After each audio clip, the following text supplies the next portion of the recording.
When it comes to racing games, the undisputed king, Nintendo's crown jewel, is undoubtedly Mario Kart. The Mario Kart games have everything you need for a successful mainstream racing game. Recognizable characters, low skill barrier for entry, and deep enough gameplay to keep you coming back for more. Mario Kart's success helped many young gamers dip their toes into the racing genre for the first time, myself included, which means I wasn't alone in wanting a big Nintendo-themed racing crossover game as a kid. Scroll through old forums and you'll find that this idea was as ubiquitous amongst the minds of 2000s Nintendo fans as Zelda or Metroid or...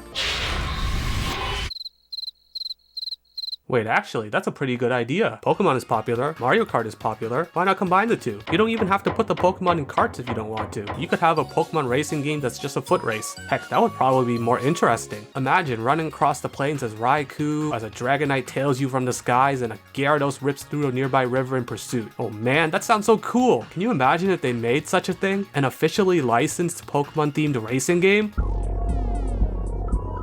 No, not that one, the other one. Uh-oh! Pokémon Dash was released in 2004 as a launch title for the DS in Japan. It arrived in North America in early 2005, and nobody liked it. That is a joke. Every game has its fans, and if you're one of them watching this video, good for you. You should probably apply for protection because you're an endangered species. Only you can make Pikachu run. Me? This was supposed to be it. The Pokemon racing game. What caused such an anticipated concept to flop so badly, critically and commercially? Is Pokémon Dash really that bad? Yeah, it really is that bad. I don't know. I think we could adopt a more positive mindset when it comes to this. With a few tweaks here and there, I think it can be salvaged.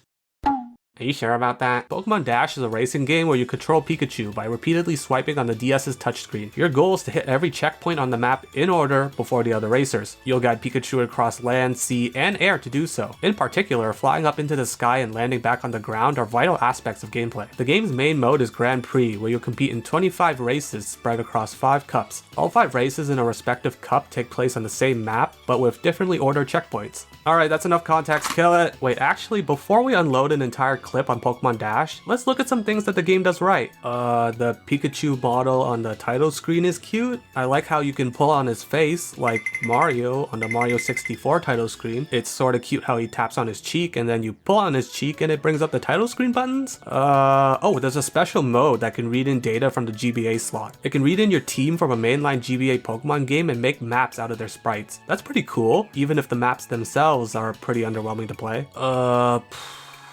Yeah, that's all I got. Fire away.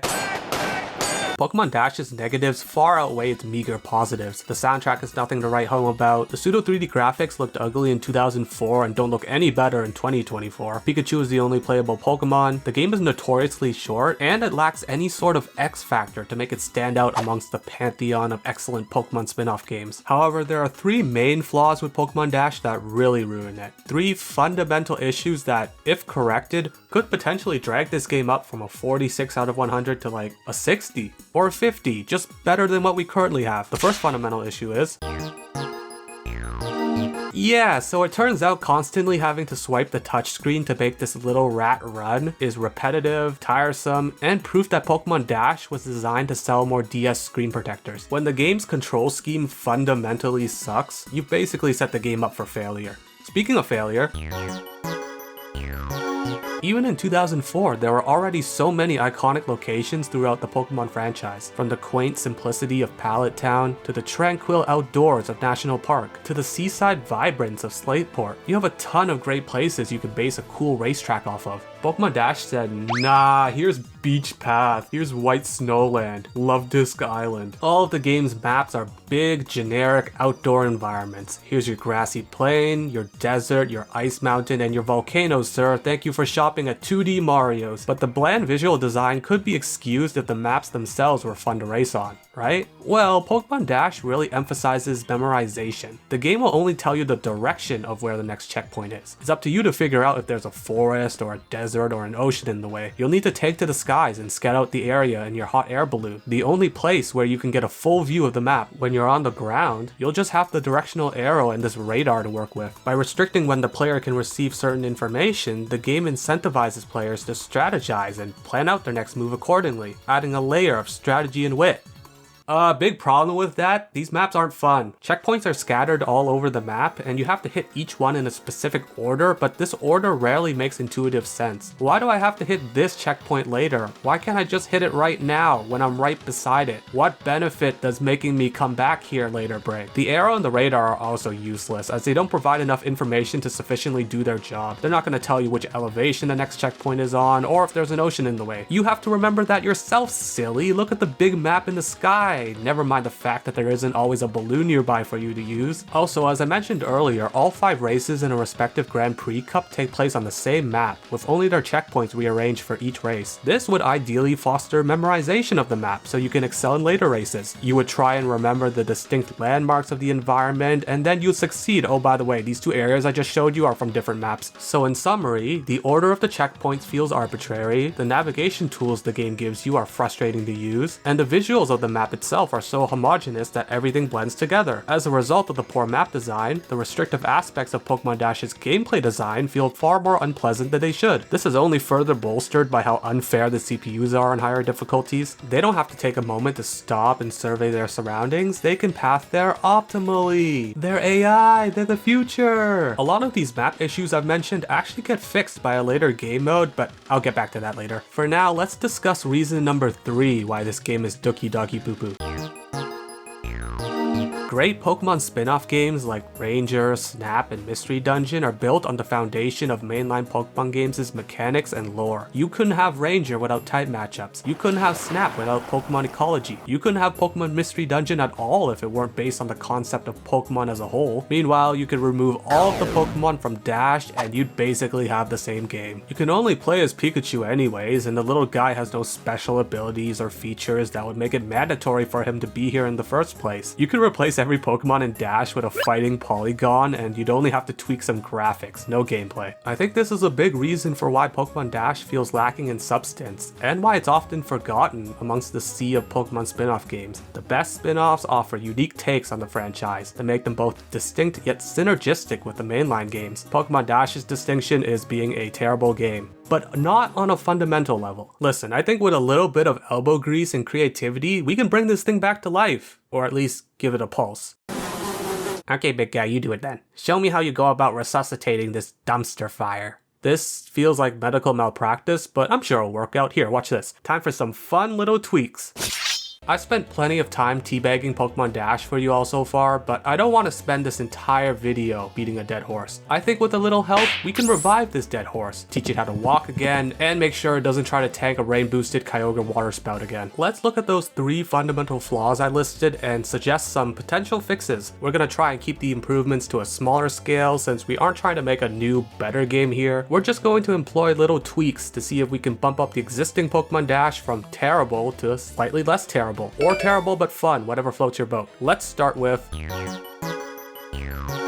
We have 2 options for remedying the game's current carpal tunnel funded control scheme. The first would be to map Pikachu's movements to the D-pad. I don't like that. Everything from the menus to the gameplay in Pokemon Dash is controlled by the touchscreen. Adding a D-pad to the mix would just be awkward. So let's go with the second option. Instead of having to constantly swipe at the touchscreen, make Pikachu run automatically and have him follow where you're tapping on the screen, like how you control Link in Phantom Hourglass. This little change in control scheme wouldn't sacrifice precision and would make the game feel less repetitive to play, even if the maps don't exactly help with that feeling. Speaking of which... While it would be more fun to just toss out the current maps we have and replace them with cool new maps based on iconic Pokemon locations like Mr. Briny's house, or that one weird cave where all the Zubat live. Remember, little tweaks only. Plus, I've always gotten the feeling that this game was built on a shoestring budget, so we'll try adhering to that. We're actually just gonna take something the game already did and spread it out a bit. See, Pokemon Dash has 3 difficulties for its Grand Prix Cups, and the toughest of them all tries something a little different. In Expert GP, you begin in your hot air balloon with a view of the entire map. You don't have to visit the checkpoints in a specific order anymore. You can hit them up in any order you'd like, but it's up to you to scout the map beforehand and decide on the best path to take. What the hell? This is way better than how the rest of the game operates. Making the checkpoints non-linear solves a ton of the game's map design woes. Checkpoint order and balloon placement no longer feel arbitrary, and the map feels less homogeneous because you have time to scout things out without feeling like you have Meowth's penny-scented breath down your neck. A lot of other map design issues still remain, but you can't fix every one of these issues without altering a ton of Pokemon Dash's foundation. And like, does anyone actually want to? Me, I do. Hello, it is I, Apom Man, world's biggest fan of the monkey with a tail hand. Spellslinger proposed that a fundamental issue with Pokemon Dash was how it didn't feel like it needed Pokemon in it. I wholeheartedly agree. Despite appearing in Expert GP mode, my beloved Apom is nothing more than another copy-paste CPU racer. Atrocious. That is why I am here to propose a solution. We are going to expand the playable roster to include every opponent Pokemon that appears in the game. We will also be giving each Pokemon a special ability that can be activated after a certain amount of time. For example, Pikachu could use Volt Tackle to go really fast for a bit. My beloved Apom could reach out and pull themselves towards opponents. Meowth could pay off the Lapras and not provide services to anyone else, etc. By making more mons playable and giving each of them a unique move, we can justify putting the Pokemon in Pokemon Dash. Now you may be asking, didn't Spellslinger say he was going to just keep these improvements to little tweaks, not major gameplay additions? And to that I say, there is no addition too great when it benefits the ape. Adieu. Apom isn't an ape.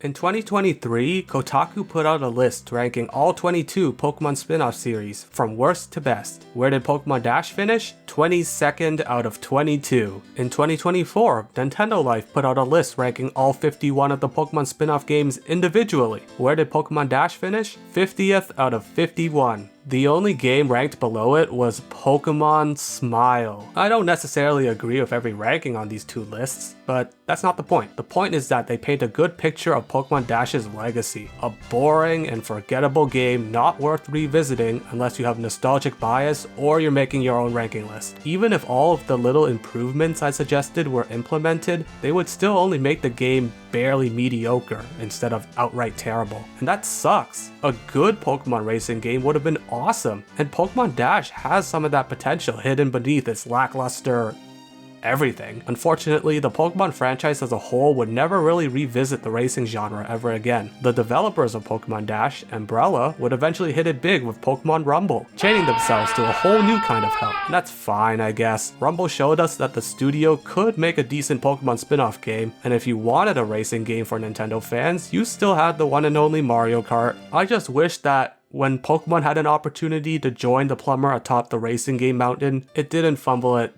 this badly.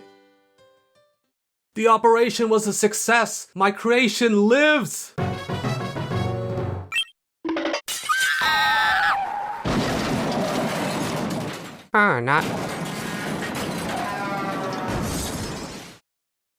Not bad. How about you try fixing up our next patient then? Make them as good as Pokemon Mystery Dungeon or the like. I can certainly try. Who's up next? Actually, you know what? I don't really want to do this anymore. I mean, you're the doctor. You said you're gonna do you have it, the so degree. do it. You should probably be doing this like fix it. no, No come way. on, man. Like, I don't want to do that. Pokemon Unite, I don't no. want to No, I don't want get to me fix away it. from Stop telling me Pokemon to fix Unite. it.